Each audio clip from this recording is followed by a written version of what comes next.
Hello. What I'd like to do today is talk about The Hero's Journey by Joseph Campbell. Joseph Campbell was kind of a renowned scholar in mythology. He studied mythologies from across the world. And as he was going through all these mythologies, he noticed that there was a certain pattern that the hero throughout all of these stories tended to go through. So he wrote this down. He called it the monomyth, but we normally just refer to it now as the hero's journey. But these are the stages that the heroes tend to go through throughout all of time and history and all cultures. So we want to kind of look at this. Couple notes before we jump into the actual stages. The first thing to know is that the hero might not go through every stage of the journey. Sometimes they, will go through 4, or they might go through 10 of them, or they might go through all 12. So you won't necessarily see every single stage with every hero, but these are the main ones that you'll see throughout. The other thing to keep in mind is the stages might not go in this order.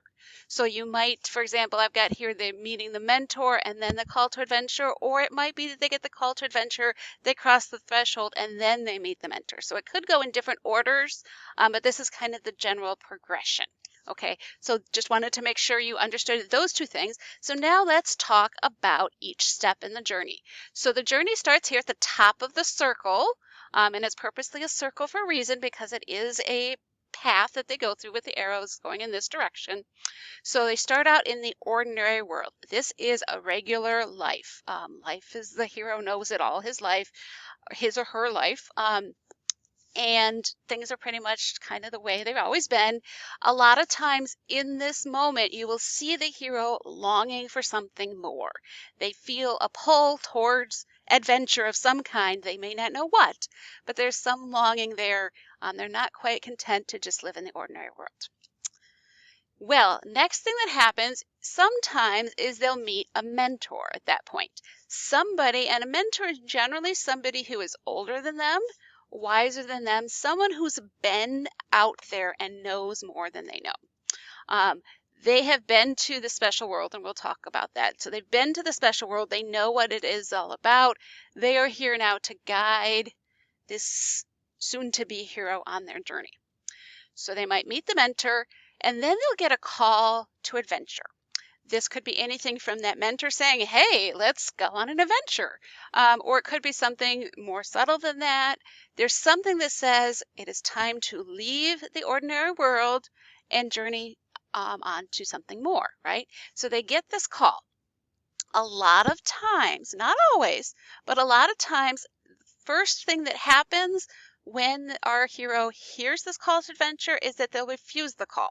They'll say, no, I don't want to go on an adventure. I know I said I was wanting more, but this is scary. I don't think I'm going to do it, or I can't do it, or they'll make up excuses for why. Well, I can't leave home. My parents will miss me. The reason you see this refusal of the call is because this is scary, right? They are leaving this ordinary world, what they've known all their life. They're leaving it behind and going into this more extraordinary, special world that they don't know. And of course, the unknown is always a bit scary, right? So a lot of times the hero will refuse the call at first. It's important to note, though, they have to at some point accept the call or they never become a hero. They stay in the ordinary world forever, living their ordinary, boring life, and they don't become a hero. So even if they at first refuse a call, at some point they're going to accept that call. They're going to say, yes, I'm going to go on the adventure. They take the first step, and what they'll do is they'll cross the threshold. And what that means is now they're going from the ordinary world, which I made in brown, just kind of a boring ordinary world. They're going in now to this special world, the bigger world, the different world that they've never experienced before. That moment when they are going from their ordinary life into something more, that is the crossing of the threshold. They're crossing into something new, a world they've never known. And that moment, it's a very scary moment, but it's also a big step for them. Because, of course, if they never cross that threshold, they never get to become the hero. So they cross the threshold. Once they've done that, things are going to happen. One of the things that will happen is they're going to make friends and allies. They're going to meet people who are going to help them on the journey. This will be the mentor, of course, but it could be other people as well. People who are going to support them as they journey through their life as a hero. The other thing that they'll go through a lot is the test, challenges, and temptations. Now, most of the story tends to kind of focus here on these various tests and challenges that they go through. This is all the little things that lead up to the big thing, and we're going to get to that. So the test, any test they have, they have to battle the, monster or slay the dragon or, whatever the test is that they go through. Eventually, often, they'll go into the belly of the beast. Now, this is a symbolic thing. It may not actually be going into a belly, although sometimes it is. If you think of think Pinocchio going into being swallowed by the whale, he's literally going into the belly of the beast, right? This is when you're going into your subconscious, your unconscious mind. So oftentimes it's either actually being swallowed by a creature or going underwater would be a case too, where you're in this unconscious mind, or it may be deep into a cave or a cavern or something where you're going down in the ground underneath, discovering what's there. Because that's part of the process of becoming a hero, is you have to face all these different aspects of yourself that you might not have looked at before, right? So that's part of what the belly of the beast is understanding some of your subconscious fears or worries, whatever. You need to face that. Once you've done that and you've been through most of the tests and challenges, eventually you get to the big one. This is the ordeal. Think of it, if you've ever played video games, it's like the boss battle. This is the big event, right? If you're reading a book, this is going to be the climax of the book, that big final scene or movie, the big final, chase scene or whatever it is. This is where they fight the big one, or they deal with, in one way or the other, the big issue, okay? Often, not always, but often the ordeal deals somehow with death and rebirth. It might physically actually be that the hero dies, literally, and comes back to life, or it may be more of a facing his own mortality, his or her own mortality, accepting that they, basically it's getting past your fear of death. Because if you're afraid to die, then you may not be able to do the things you need to do as a hero, right? So if you are, let's say, a soldier, this stage, this ordeal, is when you finally, that battle where you just forget yourself. It doesn't matter. I'm taking care of, the soldiers with me. I don't care about myself. Or not that you don't care, but you're not afraid to die for something that's more important to you. It's a bigger cause. So that's what the ordeal is, okay? After you face the ordeal, a lot of times you get a reward. This could be a physical thing. You might, you've battled the bad guy and you get the sword or the shield or the diamond or the crown, something physical. Or it could be more, you get the accolades. People, cheer you on. Or sometimes, for example, you get the girl or you get the guy, that could be the reward for going through this. Or it could be kind of more a mental thing where you get acknowledged. You've changed as a person going through this ordeal. Now you're not afraid of death, for example. So you get some kind of internal reward and understanding. So those are kind of the stages you go to become a hero.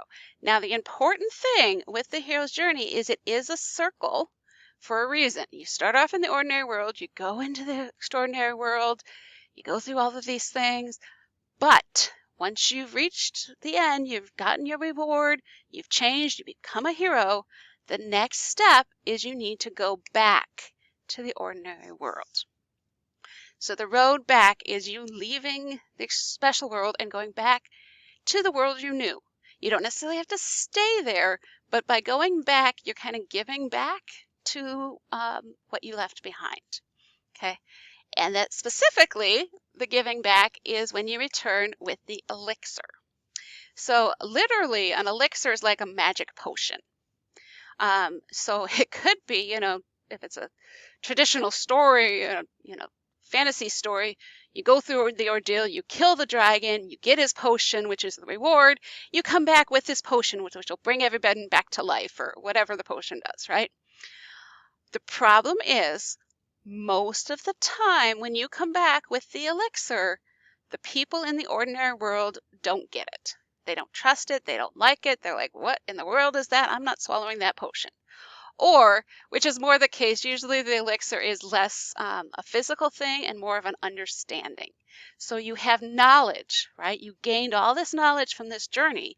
You try to share it with the people in the ordinary world. Most of them don't get it. They're like, you're crazy. You went on this adventure. I don't know why. Why didn't you stay at home where it's nice and safe? I'm not listening to your stories, whatever. So most people, even when you try to share this elixir, this wonderful, valuable thing that you've discovered through your journey, they're not going to get it.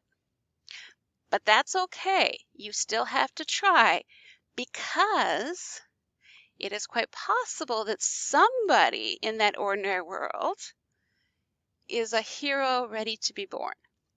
So you bring the elixir home, you meet somebody else who is longing for an adventure. They want to hear your story, or they want to understand what you got. They're ready for that moment.